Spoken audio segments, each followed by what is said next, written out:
CIET NCERT द्वारा प्रस्तुत है कक्षा 6 की सामाजिक विज्ञान की ध्वनि पाठ्यपुस्तक समाज का अध्ययन, भारत और उसके आगे। पृष्ठ 173। अध्याय 12 आधारभूत लोकतंत्र भाग 3 नगरीय क्षेत्रों में स्थानीय सरकार। मैं चाहता हूँ एक पूर्ण विकसित स्थानीय निकाय का शीघ्र गठन किया जाना चाहिए ताकि लोग ये सचमुच जान सकें कि एक छोटे क्षेत्र में उनके अपने नगरों में, उनके अपने गांवों में प्रशासन क्या है, मताधिकार क्या है, शक्तियां क्या हैं, अधिकार क्या हैं और विशेषाधिकार क्या हैं। लेखक रुस्तम के सिधवा, सदस्य संविधान सभा में चर्चा के दौरान 13 अक्टूबर 1949। इस पृष्ठ के निचले भाग में बृहन मुंबई म्युनिसिपल कॉरपोरेशन, मूल रूप में जिसे बॉम्बे म्युनिसिपल कॉरपोरेशन कहा जाता है और जिसका गठन सन 1865 में हुआ, उसका चित्र दिया गया है। अब महत्वपूर्ण प्रश्नों का उत्तर दीजिए। महत्वपूर्ण प्रश्न 1. नगरीय स्थानीय निकाय क्या हैं और इनके कार्य क्या हैं? 2. ये सरकार और लोकतंत्र में क्यों महत्वपूर्ण हैं? पृष्ठ 174। परिचय। पिछले अध्यायों में हमने पढ़ा है कि कैसे किसी लोकतंत्र में सुशासन का उद्देश्य नागरिकों को सशक्त बनाना है ताकि वे देश के कार्यों में सक्रिय रूप से भाग ले सकें, चाहे ये ग्रामीण, क्षेत्रीय, नगरीय, राज्य या राष्ट्रीय स्तर पर हों। ये सहभागी लोकतंत्र की वृहत धारणा है। हमने एक ग्रामीण संदर्भ में इस व्यवस्था की मूल बातों को जाना। आइए अब देखें कि ये एक नगरीय परिदृश्य में कैसे कार्य करती है। क्योंकि ग्रामीण परिवेश की तुलना में नगरीय परिदृश्य सामान्यतः अधिक जटिल और विविध होता है, इसलिए ये समझा जा सकता है कि नगरीय शासन भी अधिक जटिल होगा, लेकिन हम यहाँ उसके मूल सिद्धांतों तक सीमित रहेंगे। आइए पता लगाएं, एक गांव या कस्बे की तुलना में कोलकाता, चेन्नई या मुंबई जैसे नगर क्यों अधिक जटिल और विविध हैं? सहपाठियों के साथ मिलकर अपने किसी परिचित नगर में रह रहे विविध समुदायों की एक सूची तैयार कीजिए। आप में से कितने ये सूची बना पाए? आपने इस सूची में और क्या पाया? इससे पहले कि हम शहरी क्षेत्रों में शासन और प्रशासन को समझें, स्थानीय से राष्ट्रीय स्तर तक भारतीय शासन प्रणाली पर एक व्यापक दृष्टि डालना सहायक होगा, जैसा कि पृष्ठ 175 के चित्र 12.2 में पिरामिड के रूप में दर्शाया गया है। इस पिरामिड का आधार स्थानीय स्तर है जो जनता के निकट है, जबकि शीर्ष पर संघीय सरकार है। इस पिरामिड में बाईं ओर वर्णित ग्रामीण स्थानीय शासन के बारे में हम अध्याय 11 में पढ़ चुके हैं। अब इस अध्याय में हम पिरामिड के दाईं ओर दर्शाए गए नगरीय स्थानीय शासन पर चर्चा करेंगे। पृष्ठ 175। इस पृष्ठ पर ऊपरी भाग में एक पिरामिड बना है, जहां पर सबसे ऊपर राष्ट्रीय स्तर पर संघ सरकार लिखा है। उसके नीचे आती है राज्य सरकार। फिर लिखा है स्वशासन के लिए स्थानीय सरकार। उसके नीचे बाईं ओर है ग्रामीण पंचायती राज संस्थाएं और दाईं ओर है नगरीय स्थानीय निकाय। उसके नीचे लिखा है जिला पंचायत और पंचायत समिति। इसी के दाईं ओर लिखा है नगर निगम या नगर परिषद अथवा नगर पंचायत। फिर लिखा है ग्राम पंचायत, वार्ड समिति, ग्राम सभा या फिर वार्ड के लोग। इस पिरामिड में बाईं ओर हमें ग्रामीण अंचल के बारे में पता चल रहा है कि गांवों में शासन और प्रशासन समितियों के क्या नाम हैं। ठीक इसी प्रकार इस पिरामिड के दाएं भाग में हमें नगरों में शासन और प्रशासनीय विभागों के नामों के बारे में पता चल रहा है। आइए पता लगाएं। यहाँ दिए गए चित्र 12.2 में आप पंचायती राज व्यवस्था और शहरी स्थानीय सरकार के बीच क्या समानताएं एवं विभिन्नताएं पाते हैं? नगरीय स्थानीय निकाय। नगरीय क्षेत्रों में स्थानीय सरकार की संरचनाओं को नगरीय स्थानीय निकाय कहा जाता है। इसका अर्थ है कि ये शीर्ष प्राधिकरण के अंतर्गत कार्य नहीं करते हैं। इन स्थानीय समुदायों को अपने क्षेत्रों के प्रबंधन या अपने सामने उपस्थित मुद्दों या समस्याओं का हल ढूंढने की स्वायत्तता रहती है। ये एक क्षेत्र में रह रहे नागरिकों के साथ आने और उनके लिए सर्वोत्तम क्या है, इस पर निर्णय लेने का एक तंत्र है। पृष्ठ 176। नगरों एवं कस्बों को छोटी छोटी इकाइयों में विभाजित किया जाता है, जिन्हें वार्ड कहते हैं। वार्ड समितियां स्वास्थ्य शिविरों के आयोजन, एकल उपयोग वाले प्लास्टिक के विरुद्ध अभियान जैसी गतिविधियों में सहायता करती हैं।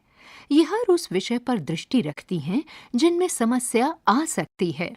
जल रिसाव, नाली का जाम होना, किसी सड़क का टूट जाना या इन जैसी सभी समस्याओं के बारे में वे अधिकारियों को अवगत कराती हैं। हालांकि वार्डों की निश्चित कार्यप्रणाली अलग-अलग राज्यों में भिन्न-भिन्न है, जो उनके द्वारा बनाए गए नियमों पर निर्भर करती है।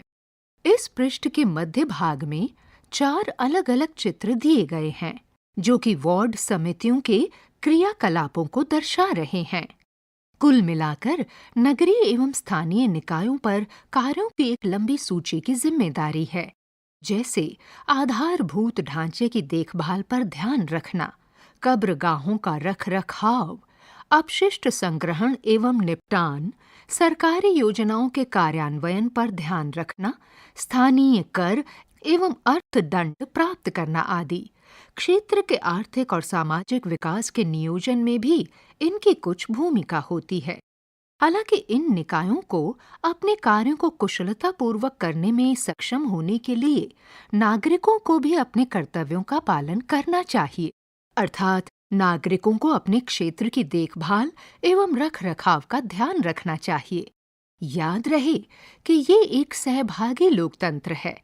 उदाहरण के लिए, यदि लोग कूड़े के पृथक्करण के बारे में निर्देशों का सावधानीपूर्वक पालन करें, तो कूड़े का एकत्रीकरण एवं निस्तारण अधिक आसान बन जाता है। अथवा यदि वे किसी गली अथवा रास्ते में जल रिसाव पाते हैं, तो इसके बारे में तुरंत सूचना देने से बहुमूल्य जल का अपव्यय रुकेगा। पृष्ठ 177।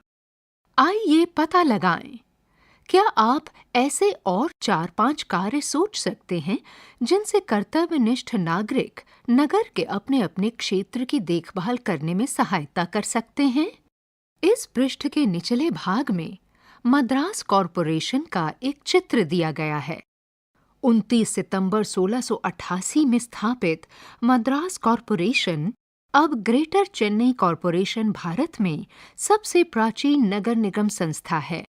ईस्ट इंडिया कंपनी ने इसके 1 वर्ष पहले एक चार्टर जारी कर फोर्ट सेंट जॉर्ज नगर तथा उससे 16 किलोमीटर के भीतर के सभी क्षेत्रों को एक कॉरपोरेशन में गठित किया। 1792 के एक संसदीय अधिनियम ने मद्रास कॉरपोरेशन को नगर में स्थानीय कर लाने की शक्ति प्रदान की, जिससे स्थानीय नगरीय स्वशासन सुचारू रूप में आरंभ हुआ। पृष्ठ 178। इस पृष्ठ पर विभिन्न चित्र दिए गए हैं, जिन्हें सिटीजन रिलेशनशिप मैनेजमेंट या नागरिक संबंध प्रबंधन से जोड़ा जा सकता है। इंदौर नगर निगम द्वारा दी जाने वाली सेवाओं की सूची यहाँ संक्षेप में दी गई है। ये सारे चित्र इंदौर नगर निगम के क्रियाकलापों को दर्शा रहे हैं। विभिन्न सेवाएं जो इंदौर नगर निगम मुहैया कराता है वो हैं संपत्ति कर, जल शुल्क, सूखा कूड़ा प्रबंधन, व्यवसाय, विज्ञापन, व्यापार लाइसेंस, CRM यानी सिटीजन रिलेशनशिप मैनेजमेंट, विवाह प्रमाण पत्र, अग्निशमन सेवाएं, विभिन्न लाइसेंस, जल टैंकर अथवा मलबा हटाना, पेड़ की कटाई और ढुलाई तथा शिकायतें। CRM सेवा के लिए अनुरोध, नागरिक संबंध प्रबंधन के इस भाग में जो विभिन्न सेवाएं मुहैया कराई जाती हैं, वो हैं जल टैंकर, सेप्टिक टैंकर या मैला, सभागार, अंत्येष्टि क्रिया संबंधी वाहन, चल शौचालय तथा एम्बुलेंस। पृष्ठ 179। आइए विचार करें। पिछले 7 वर्षों से लगातार मध्य प्रदेश के इंदौर को सरकारी स्वच्छ सर्वेक्षण योजना के अंतर्गत भारत के सर्वाधिक स्वच्छ नगर का पुरस्कार प्रदान किया गया है। इस उपलब्धि में इंदौर के नागरिकों की क्या भूमिका रही होगी? जैसा कि हम पाते हैं, चेन्नई और इंदौर में नगर निगम नगरीय निकायों के शीर्ष पर हैं। 10 लाख से अधिक की जनसंख्या वाले नगरों में ही सर्वोच्च निकाय के रूप में नगर निगम होते हैं, जिन्हें महानगर निगम भी कहा जाता है। 1 से 10 लाख के बीच जनसंख्या वाले नगरों में सर्वोच्च निकाय नगर पालिका होती है, जिन्हें म्युनिसिपल काउंसिल भी कहा जाता है। 1 लाख से कम जनसंख्या वाले नगरों और कस्बों में नगर पंचायत होती है। आइए पता लगाएं। अपने और पड़ोसी राज्यों के कुछ नगरों का चयन कीजिए। इनमें वो नगर लिए जा सकते हैं जिसमें आप रहते हैं या जो आपके कस्बे या गांव के निकट हैं। आप कैसे पता करेंगे कि इनमें कहाँ-कहाँ नगर पंचायत, नगर पालिका अथवा नगर निगम है? उन नगरों के नाम और उनके नगरीय निकाय के प्रकार की एक सूची तैयार कीजिए। नगरीय स्थानीय निकाय अपनी गतिविधियों के लिए संसाधन कैसे जुटाते हैं? संकेत। पृष्ठ 178 के चित्र 12.4 में इंदौर नगर निगम द्वारा किए जाने वाले कार्यों के चित्रों को ध्यानपूर्वक देखिए। क्या इनमें कुछ सेवाएं भुगतान आधारित हैं? इस पृष्ठ के निचले भाग की दाईं ओर समीर और अनीता 2 लोग मौजूद हैं जो आपस में नगर निगम के कार्यों के बारे में चर्चा कर रहे हैं। आइए जानें वो क्या बातचीत कर रहे हैं। समीर: नमस्कार, मैंने आपको इससे पहले यहाँ नहीं देखा। क्या आप इस गांव में नई हैं? अनीता: नमस्कार, हाँ, मैं अपने दादा दादी से मिलने आई हूँ जो यहाँ रहते हैं। मैं नगर से हूँ, वो यहाँ से बहुत भिन्न हैं। समीर: अच्छा, सचमुच? नगर कैसा होता है? अनीता: जी, नगर व्यस्त और भीड़-भाड़ वाला होता है, जहाँ हर जगह ऊंचे भवन मिलते हैं। बहुत सारे लोग हर समय इधर-उधर आते-जाते रहते हैं। पृष्ठ 180। वो यहाँ के शांत वातावरण की तुलना में कोलाहल से भरे होते हैं। इसके साथ ही वहाँ लोग अधिक आत्मनिर्भर होते हैं। वे प्रायः अपने पड़ोसियों के बारे में भी नहीं जानते। समीर: अच्छा, यहाँ तो प्रत्येक व्यक्ति एक दूसरे को जानता है और सहायता के लिए तत्पर रहता है। हम मिलजुल कर खेतों में काम करते हैं, साथ में त्योहार मनाते हैं और सामूहिक निर्णय भी लेते हैं। अनीता: वैसे नगर में भी कुछ सामुदायिक भावना है। हाल ही में भारी वर्षा के कारण 2 गली के बाद एक मकान ढह गया था।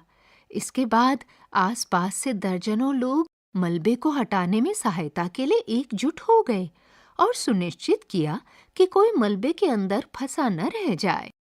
समीर: क्या ऐसे मामलों में स्थानीय सरकार सहायता नहीं करती? अनीता: हाँ, करती है। वास्तव में हमारे यहाँ स्थानीय निकाय और निर्वाचित प्रतिनिधि हैं जो हमारा और हमारे हितों का प्रतिनिधित्व करते हैं। समीर: अच्छा, ये तो ग्राम पंचायत जैसी प्रतीत होती है, बस केवल उससे बड़ी है। हमारे यहाँ भी सदस्य निर्वाचित होते हैं, लेकिन चूंकि वे एक दूसरे को जानते भी हैं, इसलिए अधिक लोग उसमें भाग लेते हैं और गांव से संबंधित हर प्रकार के विषयों पर चर्चा करते हैं। कभी-कभी हम बच्चों की बात भी सुनी जाती है। अनीता: सच में? आप कुछ बड़ा चढ़ाकर तो नहीं बोल रहे हैं? समीर: बिल्कुल नहीं। एक दिन की बात है, कुछ बच्चों ने पाया कि बिजली का एक तार खतरनाक तरीके से नीचे लटका हुआ है। जो एक भवन को लगभग छू रहा है। हमने न केवल इसकी रिपोर्ट की, बल्कि अपनी ग्राम सभा के एक सदस्य को सुझाया कि बिजली का खंभा कुछ दूरी पर स्थानांतरित किया जाए, और ऐसा किया गया। इस पृष्ठ के मध्य भाग में बाईं ओर मकान ढहने का चित्र दिया गया है, जिसमें लोगों की आपसी मेलजोल से मलबे को हटाने का कार्य चल रहा है। ये आपसी मदद का भी एक उदाहरण है। इसी पृष्ठ के निचले भाग में एक और चित्र है, जहां पर एक मकान से लटकती बिजली की तार उस मकान की खिड़कियों को लगभग छू रही है, और उसमें से बिजली का तेज करंट भी प्रवाहित हो रहा है। इस दृश्य को देखते हुए स्कूली बच्चे उसी तरफ इशारा कर रहे हैं। पृष्ठ 181। अनीता: बहुत अच्छा। मुझे लगता है कि लोकतंत्र को इसी तरह कार्य करना चाहिए। ये शहर में अधिक जटिल प्रतीत होता है, लेकिन मूल विचार वही है कि प्रत्येक व्यक्ति का मत महत्व रखता है। समीर: हाँ, रखता है। अच्छा, क्षमा कीजिए, मुझे अभी कहीं जाना है। मेरी माताजी को खरीदारी के लिए मेरी सहायता की आवश्यकता है। नगर के बारे में बताने के लिए आपका धन्यवाद। अनीता: और मुझे अपने गांव के बारे में बताने के लिए आपका भी धन्यवाद। मैं निश्चित रूप से यहाँ आसपास देखूंगी। समीर: अच्छा, हो सकता है कि कभी हम फिर मिलें। नमस्कार। आगे बढ़ने से पहले नगरीय क्षेत्रों में विभिन्न नगरीय स्थानीय निकायों के माध्यम से विकेंद्रित शासन चलता है, जो नागरिकों के जीवन को प्रभावित करने वाले विभिन्न कार्य संपन्न करता है। जैसे कि ग्रामीण संदर्भ में होता है, नगरीय स्थानीय निकायों में भी स्थानीय नागरिकों का प्रतिनिधित्व करने वाले सदस्य निर्वाचित होते हैं।